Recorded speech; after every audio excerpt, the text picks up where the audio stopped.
So dinala po sa atin to dito mga boss. Nag-overheat siya dahil nga po itong tangke ng coolant, naubos ang coolant niya. So nung na-check namin mga boss, ang kanyang radiator hose dito, ito sa upper na hose, so dito po biak. So biak. Nung nakita namin mga boss, maraming langis sumama sa coolant sa pagtagas. So ngayon chinik po natin, may nakita po tayo isang sa dahilan po kung bakit humalo yung langis sa coolant. Dahil dito sa makina naman wala naman siyang yung coolant din naman pumasok dito sa loob ng makina. Hindi humalo sa langis ang coolant niya. So dito sa nakikita namin mga boss, ang langis humalo sa coolant at pumunta doon sa reserve. Dahil nga po may langis yan, ang radiator hose niya baka nababad sa langis at lumambot kaya pumutok. So yun, isa po i-check natin ngayon mga boss ang kanyang oil cooler. So ang oil cooler dito mga boss, dito sa ilalim, isilipin natin.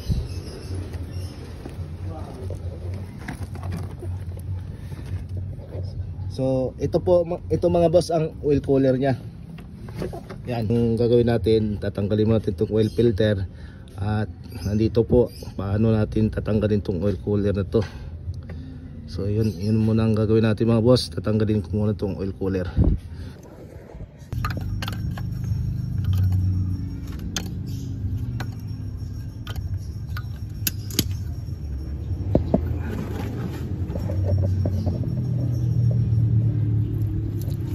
So dito mga boss sa langis, wala po siyang halong tubig o kaya coolant. So tinanggal po natin oil filter. Yung patak po ng langis walang halong coolant. So ito malalaman na natin dito mga boss kung i-testing natin tong kung ang oil cooler kung sira ba ito.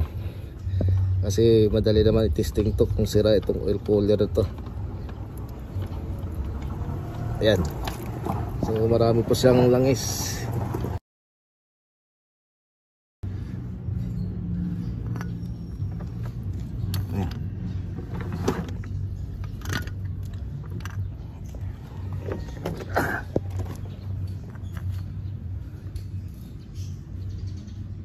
So ngayon mga boss, iti-testing po natin tong oil cooler na to. Ang ginawa po natin mga boss, kumuha po ako tubig dito sa tabo, nilagay sa tabo. Kasi ito mga boss, ito linya ng langis ito, dalawa. So dito po, ito linya ng tubig, itong dalawa nito. Ito dapat ang linya ng tubig, hindi dapat tatagos sa linya ng langis. Kasi kapag tumagos po yung pagsingaw yung linya ng tubig, papasok po sa langis. So ganun din po pag may butas po itong linya ng tubig, yung langis papasok din po sa coolant o kaya sa tubig. So ganito lang po ang gagawin natin mga boss pag mag-testing po tayo ng oil cooler. So ito, ilulublob natin to, itong housing na to. So ganyan. Yan. So ito, hangin na natin to mga boss, itong dalawang tubo nito. Ngayon pag may singaw, dito natin makikita sa tubig, may bubula rito pag hinanginan natin to kapag sira ang oil cooler. So ito, hanginan natin to, kuha tayo ng hangin. Yan. So ito po yung hangin nito mga boss.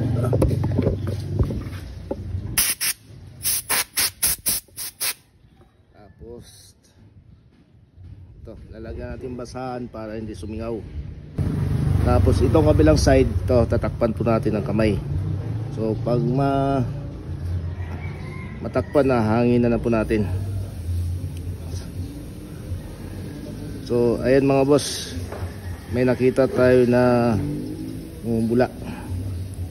Ibig sabihin itong linya ng coolant, itong dalawang hose na hinangina natin, may butas na, kaya siya bumubula. Ibig sabihin may hangin na pumapasok sa linya ng langis. So ganito po mag-testing mga boss sa ating oil cooler.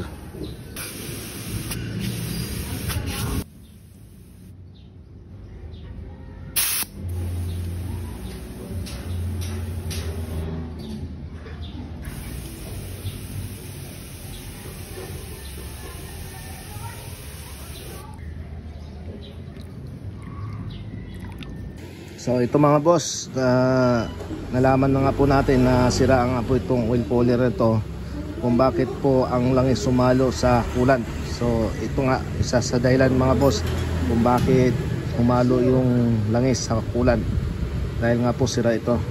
Ngayon ang gagawin natin, umorder po tayo ng surplus. So itong surplus lang po ito kasi masyadong mahal ang bago.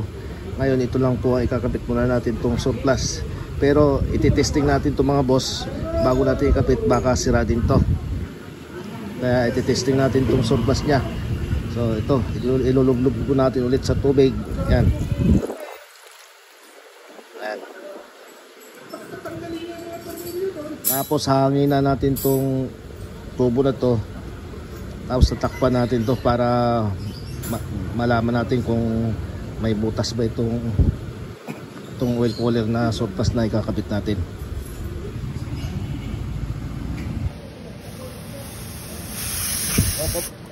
Ako magtak na. Sige. Hangin.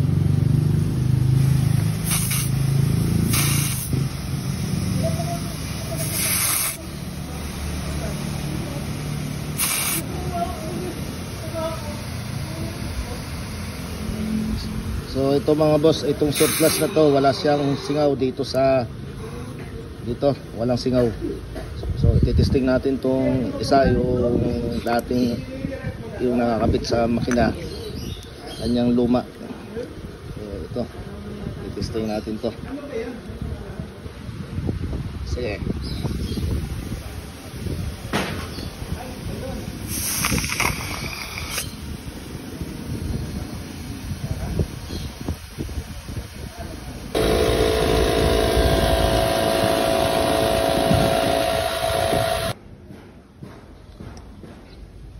So ito mga boss, ikabit na po natin itong kanyang oil cooler.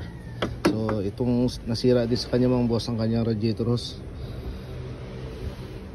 Dahil po sa langis, lumambot itong hose tapos sumabog.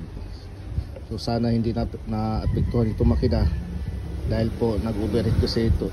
Dahil nag-overheat itong makina na to, hindi nala sa atin.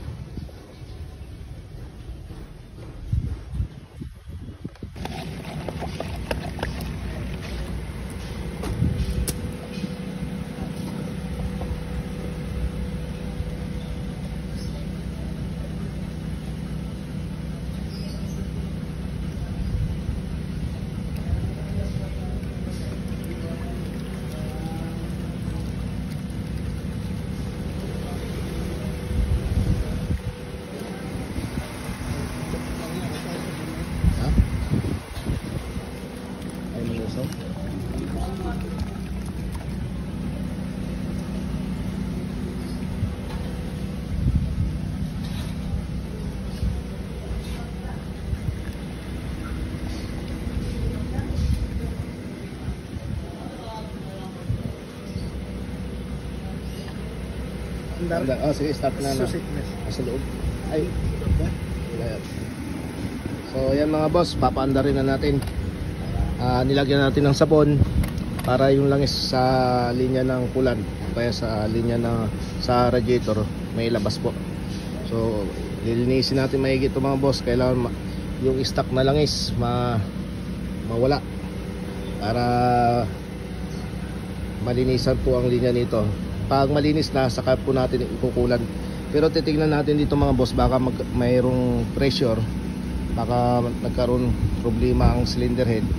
Kasi nga po nag-overheat ito. Pumunta dito sa shop, nag-overheat kasi wala na siyang coolant dahil nabutas yung radiator hose. Sige, start.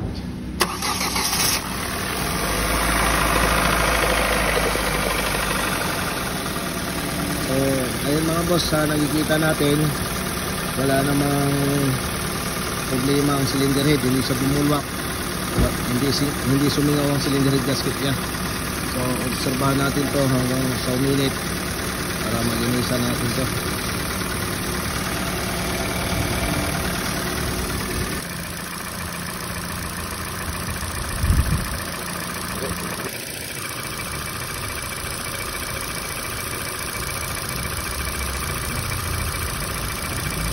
Ito, dami ano ba?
So, yan mga boss, kaya po ginawa natin tong ganito, nilagyan natin ng imbodo para yung langis sa ibabaw ng tubig makukuha natin.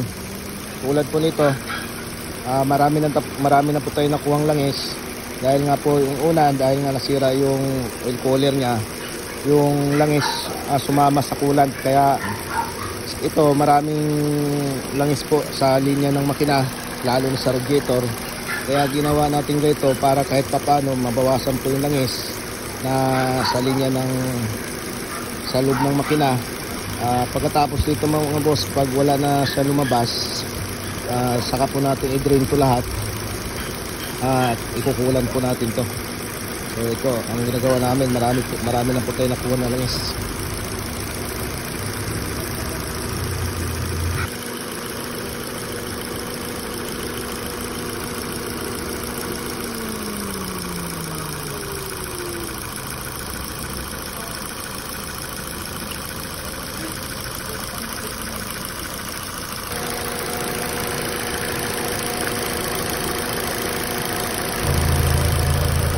Ito mga boss, wala pong coolant na humalo po dito sa loob ng makina. Dito humalo ang coolant dito sa langis.